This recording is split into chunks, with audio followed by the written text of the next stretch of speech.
Mirë se erdhët në emisionin Pena e Shkodrës. Faleminderit që jeni me mua të shtunave. Unë do të vijoj të them faleminderit që jeni me mua të shtunave. Kuptoj që është fundjavë dhe fundjavat njeriu do të relaksohet, të pushoj sa më shumë, të pushoj sa më gjatë nga një javë e lodhshme përpara, por pse jo, ashtu duke pushuar dhe duke ndjekur një emision qoftë në kanalin e Radio Shkodrës, por edhe në valët 92 MHz të Radio Shkodrës. Për të gjithë ata që na ndjekin, uroj një fundjavë sa më të këndshme pranë familjarëve dhe kudo që ata të dëshirojnë dhe vijojmë me emisionin patjetër. Në një kohë ku gjithçka matet me shpejtësi dhe dukshmëri, ka zgjedhur të shndrojë në anën e fjalës. Është i lindur në vitin 2005, më thotë, më duket sikur është një shekulli të mëvonshëm. Unë jam shumë e hershëm, më duket. Edhe je i formuar në bankët e shkollës Atë Pjetër Mëshkalla. Gjithashtu vazhdon në Universitetin e Tiranës, në degën e GjulitËrsisë. Unë plasi ta them në degën e GjulitËrsisë. Kam kështu Noel Boci në studio. Mirë se erdhe. Mirë se gjeta, kënaqësi e pamas me kanë këtu me ju. Kënaqësia është e jamja. Unë do ta them kështu sepse e shoh që gjithmonë të rinjt shkojnë drejt atyre degëve universitare, të cilat mendojnë se mund të japin nesër një të ardhme, edhe japin të ardhme dhe nuk e mendoj diçka të gabuar. Por kur më vjen një person që thotë kam zgjedhur degën e GjulitËrsisë, i përkushtohet asaj me këtë kushtim që keti Noel, më duket gati sfidë me vetveten edhe me botën, por mendoj që është një sfidë e fituar, apo jo? Po, është një sfidë gjithmonë, kryesisht ndoshta me komunitetin e jashtë, para pjesën tjetër, sepse gjithmonë shoqënia ka gjithmonë shumë pretendime në individit dhe ti je gjithmonë në një luftë që nuk e di, do të jesh pjesë e turmes, a do të jesh me gjithë të tjerët, apo do të zgjedhësh identitetin tënd. Dhe konkretisht zgjedhja jam me letërsisë ka qenë një zgjedhje që më shku drejt identitetit tëm vetjak. E kuptoj, ke zgjatur vetveten, ke zgjatur fjalën, të shoh tashmë të fokusuar në analizat e veprave të autorëve të ndryshëm. Të gjitha këto analiza botohen tek revista e mirënjohur Ex Libris, e cila tashmë njihet si ato revistat letrare shumë serioze. Dhe e mendoj si ato revistat ku ne më përpara kemi pasur ato të tonat në kohët e hershme dhe ju jeni të kultivuar nga kjo revistë. Ka shumë përkthime, ka shumë analiza veprash, ka shumë autorë të ndryshëm, ka shumë analiza autorësh nga njerëz studiues, gjithashtu merr edhe me përkthime, të shoh edhe në fushën e përkthimeve. Po do të ndalem pak tek fusha e analizave. Pashë kishe kryer një analizë të veprës së profesorit Agron Tufa. Më duk një hap i guximshëm, po sa ndjen veten brenda kësaj kritike tashmë të artit të shkruarit. Tashmë që unë jam edhe në vitet 3 studimeve për letërsi, ka ardhur momenti ku studimi letrar, kritika letrare nuk është thjesht një detyrë, por është vërtet një pasion dhe një dëshirë për mua. Gjej veten domethënë në procesin e kritikës dhe të shkrimit për letërsinë si një proces reflektimi, për mua gati një proces relaksit, nuk njej një bezdim e bëj këtë gjatë. Mendoj që është sidomos në kohët e sotshme ku është e nevojshme kritika letrare objektive, kritika letrare saktë është shumë e rëndësishme për shoqërinë ku ndodhen sot, ku fatkeqësisht një pjesë e madhe kritikave sot janë çoka ose qëndrime totalisht personale, subjektive dhe mendoj që ne duhet shkojmë pikërisht tek thelbi i letërsisë, tek thelbi i këtij arti. E bukur kjo fjala çoka. Është një prej atyre fjalëve që ka së fundmi nëpër studio televizive, ndjej shumë në me fuqinë e saj të mirëfillt të fjalës realisht, sepse po shohim çmime që jepen sepse unë jam vlerësuar nga ti dikur dhe ti do të më vlerësosh edhe mua në këtë rast. Atë duket një lloj gjoje, një bezdi e jashtëzakonshme kjo në letërsi, ku kjo fushë kërkon sa më shumë ndjeshmëri dhe jo vetëm, sa më shumë formim, sa më shumë kultivim. Më shumë se thjesht bezdi, mendoj që është fëmijë për vetë letërsinë, sepse ne jemi në një pozitë ku ne duhet të kultivojmë sa më shumë letërsinë. Ne duhet ta ushqejmë lexuesin me letërsi të mirë. Dhe duhet të kenë pra autori nuk duhet të ketë atë frikën autorieri që bobol shkrimi nuk ka për të vlerësuar, se unë nuk kam përvojë, se unë nuk kam mikun. Jo, do të vlerësu sparit arti i fjalës, estetika e veprës letrare, konkretisht po flisim për romanin e Agron Tufës që sfundet e kam analizuar dhe është botuar sfundet në Ex Libris, romani i duelit që edhe Kadare ka vlerësuar si më të mirin e mas komunizmit. Si u ndjeve mas analizës një vepre të tillë? Nihesh një farë vetë besimit në një anë, sepse ti thu që kam arrit me depërtu tek teksti, por njën edhe një farë përgjithësijet, sepse fundja kritike letrare është një institucion në vetvete që e lidh fort lexuesin me autorin me veprën.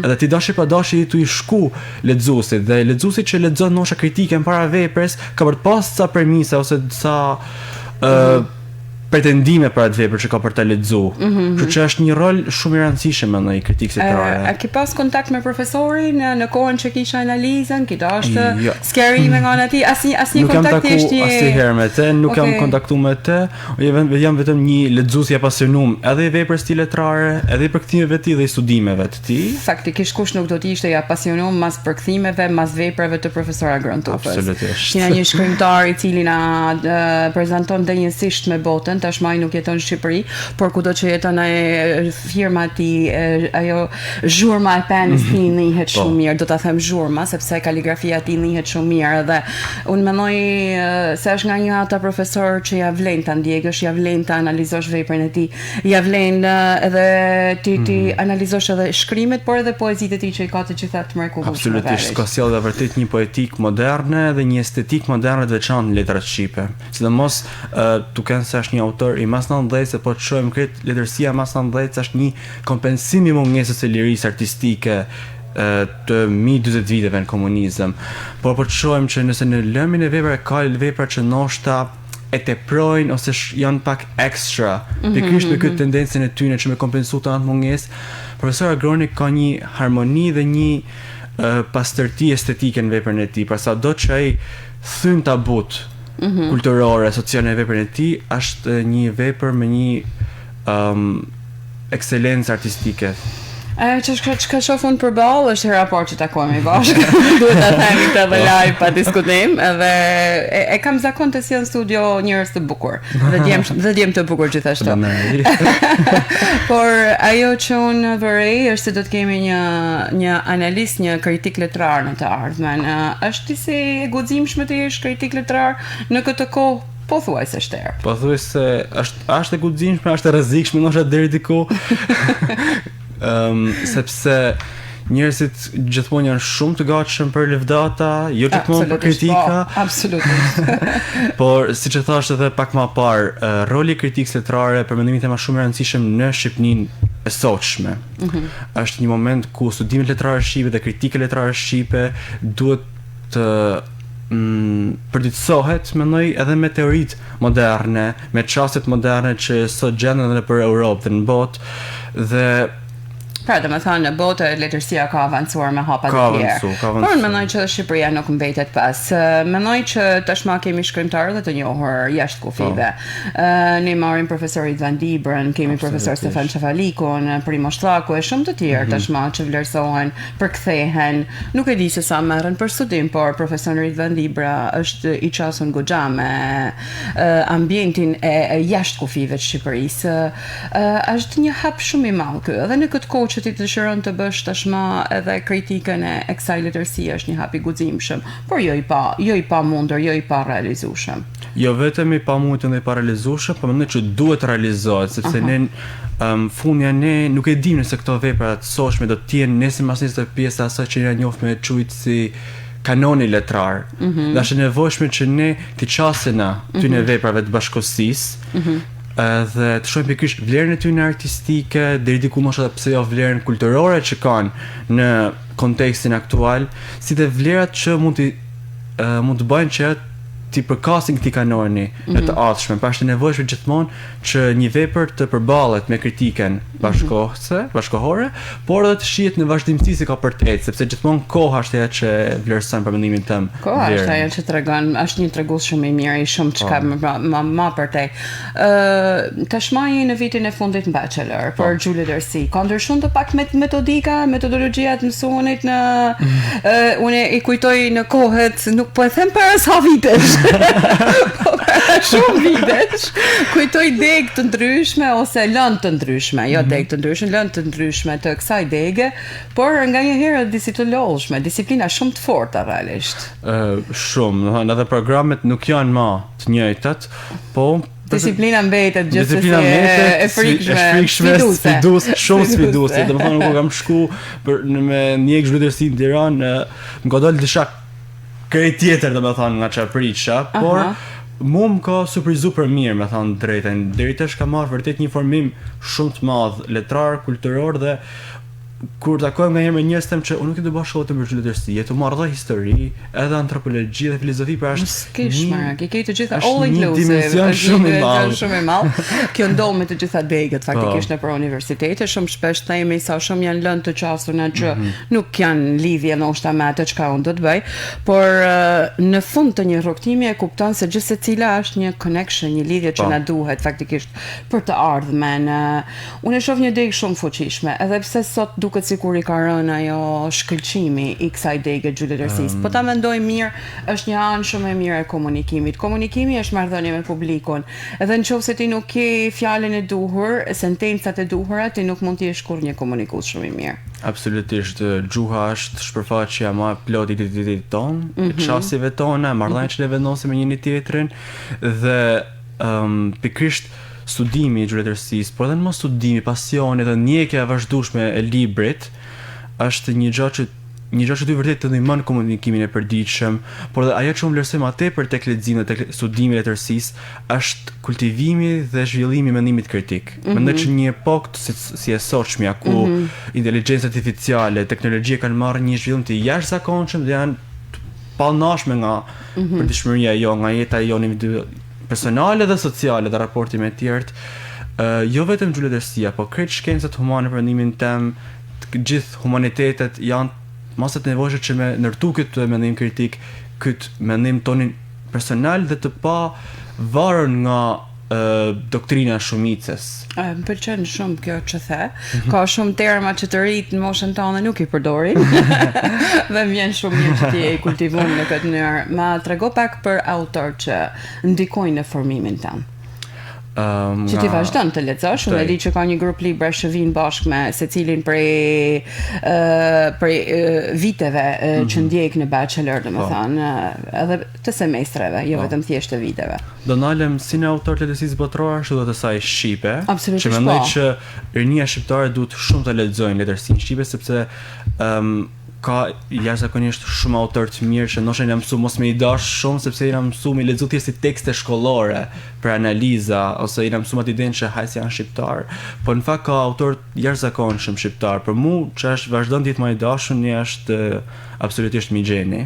Për mua është autori më i dashur i letërsisë shqipe dhe që mendoj që duhet studiohet vazhdimisht sepse fatkeqësisht vepra e tij Pse me lënë për Migjenin? Kemi Avest Kuliçin, patjetër, Martin Çama i cili metet hermetiku i përjetshëm. Po të vazhdosha me tjerë, do thosha me rrallë Kuliçin, Mjedjen, Çamajin, absolutisht. Po pse Migjenin? E cilësove Migjenin? Është ai që mu personalisht më ka fol, ose kur e kam lexuar me ti vërtet më ka fol dhe kam gjetë pikërisht atë që unë dëshirosha mas tepërmit. Pikërisht kjo afirmiteti që arrin të ketë me lexuesin, kjo vërtetësia e frikshme ngaherë me atë që ai shkruan, pra po dhe ajo që ka të rekë shumë është pikërisht zgjedhja e marginales. Ai sjell pikërisht e jep za aty që nuk kanë pas za në letërsi. Gjithashtu dhe me studimet e fundit, duke qenë se unë këtë semestër jam duke u marr pikërisht me intertekstet dhe jehonet biblike në veprën e Migjenit.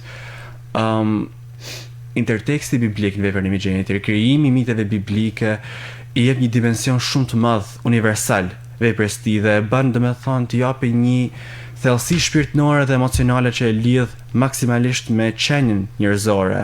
Dhe mendoj që është e rëndësishme të studiohet ky autor pikërisht që me thy atë mitin komunist që është vendosur, sepse është bërë shumë objekt studimi nga shkolla marksiste duke deviju nga vetë vullneti autorial. Për temi Migjenit absolutisht emblematik Ernest Koliçi, i jashtëzakonshëm, sidomos gjuha e tij letrar, gjuha e letërsisë së tij është e jashtëzakonshme, Mjedja që për mua është deri tani me leximet e mia ndoshta poeti më i mirë. Poeti më i parapëlqyer së bashkut me Çamajin, po anë pak më shumë noshe nga media. E gjej shumë veten tek autorët e lehtësisë moderne shqipe të viteve 20-30. Flas shumë. Padyshim për te dhe realit të Veriut dhe Shkodrës është edhe Stereospas si Lumës Këndo, shumë të mirë, padyshim dhe Ismail Kadare dhe Kasem Tërbeshina.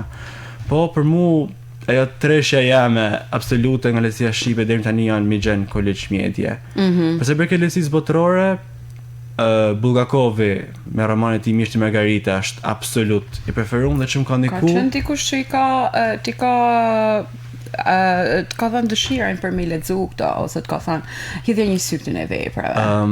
Unë kur am kanë ti ka fshirë si vepra. Në fundin e 9-vjeçares dhe fillimi i gjimnazit, hyna me thonë drejtën online dhe kërkova, gjeta libra dhe një janë pjesë e hulumtimeve që hulumtimet që kam bë, po natyrisht edhe shkollimi jashtëmase dhe gjimnazi pjete me shkollë kena pas vazhdimisht aktivitete letrare dhe absolutisht dhe tek fakultetin studimet e mia janë shtu ato lexime.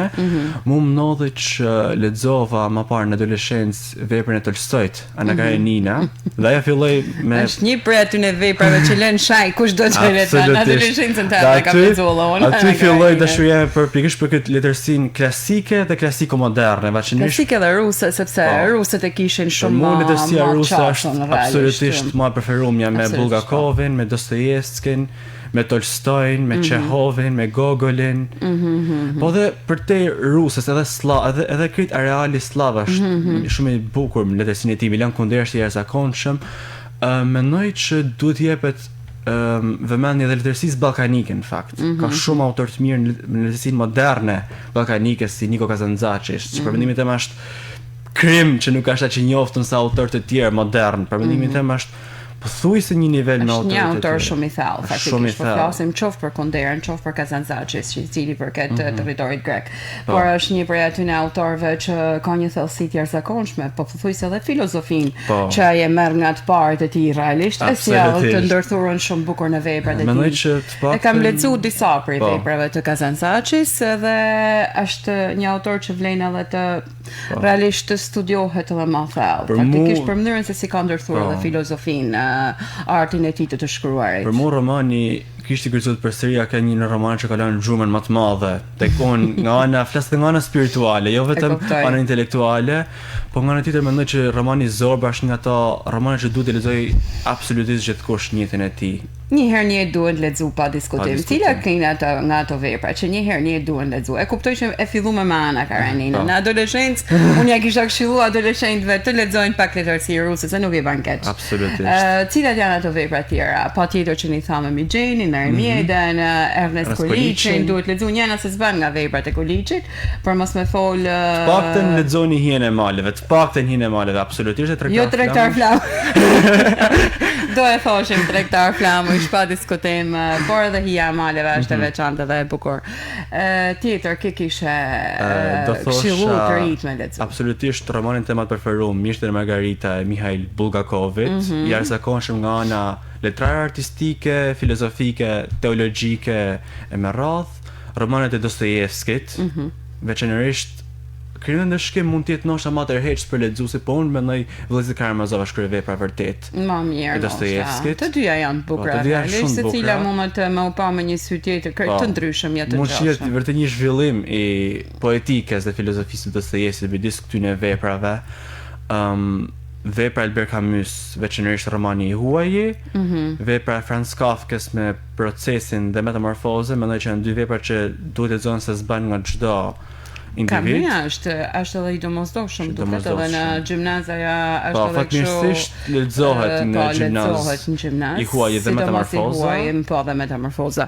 Unë e shoh që ti je shumë I kultivuar, por e di që vjen nga bankat e gjimnazit me një medalje që peshon shumë. Si erdhi kjo medalje dhe për çka të dha kjo medalje? Është medalja e ekselencës që fitohet në sajt e 3 kritereve. Sparit është përfundimi I studimeve në gjimnaz, pra mesatar gjimnazit dhe mesatar 10, pra merret 10 në çdo lan, të merret minimalisht nota 9.5 në çdo provim të maturës dhe të paktën në një provë provimeve të merret 10.0, pra 10 pikë maksimale. Mos më thuaj që edhe në matematikë mor 10. 9.5. 10 rëbo akume. Mos o sot. Sepse e kam pas gati të fiksuar që ata që e kanë një prirje për Gjule Dersin matematikën e anashkalojnë totalisht, por jo, nuk e anashkalon. E ke mundësinë e zgjadhjes së një dege tjetër.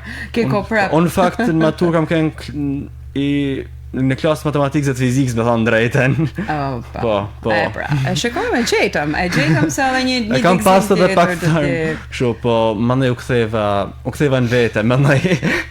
Si, një nga zhanret që tashmani nuk e diskutuar më shumë është edhe përkthimi. Është një për aty në zhanre që ti ke qef tashmë të elaborosh së fundmi. Si të erdhi kjo po them gati guxim. Përkthimi është një guxim, është një art në vetvete, është arti të shkruarit në mënyrën tonë me çast një vepër tjetër. Umberto Eco thot traduktore traditore, pra është pikërisht një ekuilibër mes besnikërisë në tekstit por dhe estetikës. Unë deri tashmë kam përkthy një tregim të Edgar Allan Poe, The Telltale Heart, të cilën e kam përkthy si Zemra rrëfyese. Dhe është botuar në gazetën Ex Libris, po kam dhe përkthime të tjera në proces. Në ke përkthime të tjera në proces. E mendon ndonjëherë që të krijosh një vepër tënde, qoftë me përkthimet, qoftë me studimet letrare që ti tashmë, sepse se kush po i boton në mënyrën e vet. Edhe është një gjë që të përfaqëson më së miri, se nuk do flas për ato që ti ke kështu, pak si i themi ne në letra, për ato poezi që kanë thënë që shkruhen edhe nuk botohen ende. E mendon të botosh të paktën duke filluar nga këto ku ti ndihesh më i sigurt. Padyshim, është një dëshirë dhe synim jemi që në të ardhmen qoftë të afërt botimet të sprovave ndoshta përkthimore deri më tani dhe përkthimeve në të ardhmen, por absolutisht të studimeve, sepse vërtet dëshira jame është që unë të jem domethënë pjesë e botës studimore dhe akademike të letërsisë. Je tashmë ke atë dëshirën që ti jesh ku do ndodhur. Me anën tënde kritike uroj që mos jesh shumë i vrasht në momente të caktuara, edhe pse e mendon se kritika duhet të jetë një institucion në veti apo le ta bëj kritikën kush mundet. Unë mendoj që duhet të jetë një institucion. Mendoj që kritiku letrar nëpërmjet disa filtrave. Kritiku letrar duhet të jetë i lexuar dhe i kultivuar. Do të jetë vërtet një individ që ka një bagazh të mirë letrar dhe kulturor. Sepse kritika, domethënë, duhet të japë një çështje për mendimin tim shumë reale dhe objektive të veprës, pra duhet ta bëjnë veprën të lexueshme, po të prezantueshme për lexuesin. Është nevojshëm që të bëhet pikërisht nga individ që thellohen në këtë fushë, pra duhet të kenë lexuar letërsi të mirë, duhet të kenë lexuar studius të mirë, pra studiusit duhet të njohin dhe traditën studimore. Traditën studimore në Shqipëni ka vërtet studius të saj të mirë të. Absolutisht, ne kemi në Shkodër, që studiojnë shumë mirë dhe kanë një kritik shumë të fortë edhe të mirë, dhe më vjen mirë që ende sot ata analizojnë vepra edhe autorët bashkëkohor. Nuk ndalen as një moment autorët bashkëkohor. I ke disa bashkëkohor të cilët ke dëshirë të lexosh, të kthehesh her pas here, po them për autor shqiptar bashkëkohor.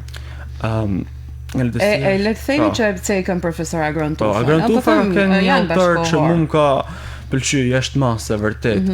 Për mua i mirë dhe që më ka pëlqyer leximi është edhe autori Bashkim Shehu, poezit si të Agron Tuf, si të Ervin Hatibit, absolutisht janë vërtet poezi shumë të mira. Kemi plot faktikisht, po të shojmë nga ana e trevave shqiptare, ka mjaft, kemi Shpëtim Smelmani, Donika Davishevcin e shumë të tjerë realisht, të cilët sjell nuk do të them emra sepse e di se do të kemi për atyre pse mua nuk më përmende. Ende ekziston kjo si e kuptoj që ti shkruan poezi. Kjo niset nga një frymëzim i çastit, edhe ti nuk dëshiron ende të flasësh për to, por unë e du një përkufizim tënd, ndoshta ose një mendim tënd, ndaj kësaj çasti tashmë tek poezia. Si të lini dëshira me shkruaj poezi? Dhe pse nuk erdhe me një tregim ose qoftë me një ese, po themi.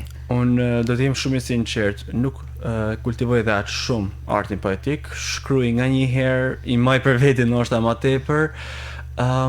Shiko, çastit janë shumë të ndaj artit poetik. Mendoj që herë mund të jetë nevoja personale që më shfry, pra është i sublimimi i ndjenjave dhe mendjeve personale. Nga herë mund të jetë thjesht një reflektim.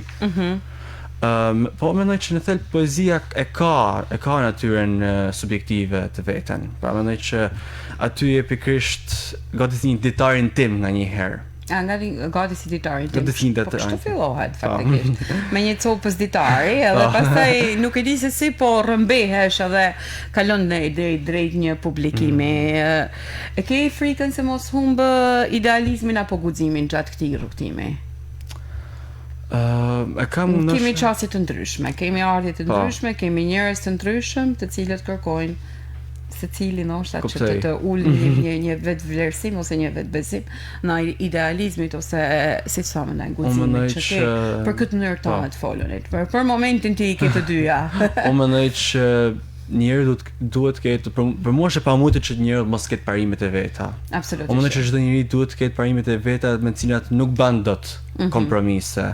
Sado që ndonjëherë ti mund të bësh kompromise, mund të pranosh të lëshosh shpe për hir të situatës ose për hir të paqes tënde personale ose thosë hajtë s'kam nerva, hajtë se pak rëndësi ka gjëra që njeriu nuk duhet të kompromentohet, duhet të majnë atë identitetin e vet sepse është e vetmja gjë që nuk mund t'ja hekush njeriu. Ti nuk mund ta rresh dot as veten. Dostojevski e thotë, të paktën mos rraj veten. Bukur kjo faktikisht. Tek Vojtich Karamazov thotë, lutem mos të paktën mos gënje veten tënde. Mos gënje veten tënde, është e bukur kjo.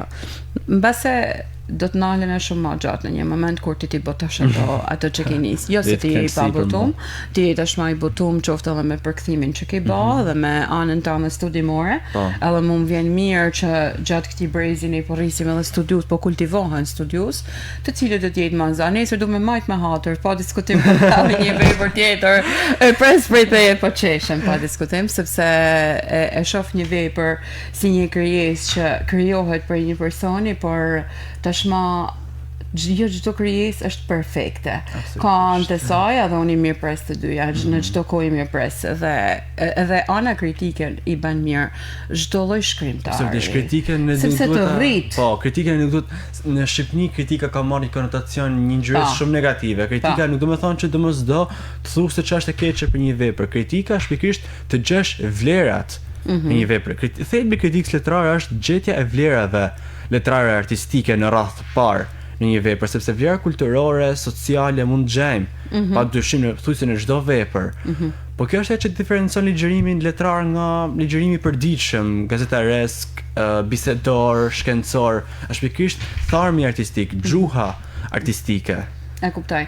I mungon ndonjë gjë sot në Universitetin Bachelor të Gjule Dërsisë.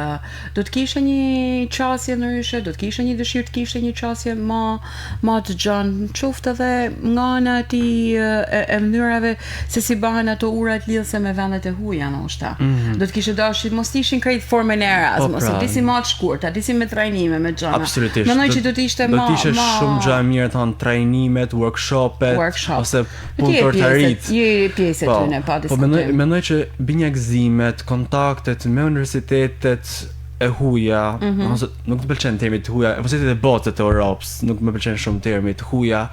Është gjë e mirë absolutisht. Me universitete të tjera, kudo në botë, është globalizim. Është gjë shumë e mirë, është nevojë mendoj absolutisht. Exchange me njëri tjetrin. Në një epokë të globalizimit, në një epokë që nuk mund ta mohojmë dot ndëkimin e kulturave të huaja ose kulturave të tjera. Të botës tjetër dhe mendoj që pikërisht ky bashkëpunim është një urë lidhse që mund të ndihmojnë edhe ne po ndoshta edhe universitetet e tjera sepse edhe mendoj që edhe universitetet shqiptare kanë studentë dhe studiues të mirë. E kuptoj. Për me mbyll së bashku, sepse do të jemi patjetër në një moment tjetër, në një emision tjetër, edhe besoj që do të kemi libra ndërtuar. Dhe dëshiroj një gjë tjetër. Pasi do le të kthehemi te 18 vjeç edhe një herë. Sapo ke mbyll rrugtimin në atë Pjetër Mëshkalla. Do të vijë edhe një herë tek Gjule Dërsia apo do të zgjidhni një deg tjetër? Absolutisht, sërish tek Gjule Dërsia. Gjule Dërsia dhe vetëm Gjule Dërsia. Vetëm Gjule Dërsia. Ka një thirrje për studentët ose ata maturantët që janë këtë vit edhe pse duhet zgjedhin Gjule Dërsia? Unë nuk do të thosha sepse duhet të zgjidhni specifikisht Gjule Dërsin, unë do të thosha duhet të zgjidhni atë që ju vërtet doni. Duhet të zgjidhni atë që ju bën vërtet do të ngulej pa klishe atë që vërtet ju bën më çu natë dhe me shku në shkollë, atë që ju vërtet ju motivon dhe ju bën që me kontribu diçka si për të mirën vetjake, pra që jep ju kënaqësi, po jep kënaqësi dhe me kontribu diçka në komunitet. Unë kur publikoj këto shkrimi nuk ne vetëm kënaqësinë time që sa mirë më botu shkrimi, unë edhe një farë përgjegjësie dhe kënaqësie që po kontribuoj deri diku në ky idealizmi jote edhe është një diçka që ti e ke tash më Allah. Unë mendoj që çdo person është deri diku i thirrën për një gjatë caktuar, pra për një disiplinë ose për një fushë caktuar, dhe mendoj që duhet ta ndëgjojmë dhe t'i përgjigjen asaj thirrjet. Edhe mu vjen mirë që e tha i thirrën, nuk ta përmenda pavarësisht sepse unë shoh gjithmonë çdo lloj arti që ti mundesh me shpreh është vokacion. Edhe në këtë mënyrë e shoh dhe më vjen mirë që ka ende studentë që kanë vokacion për të tilla.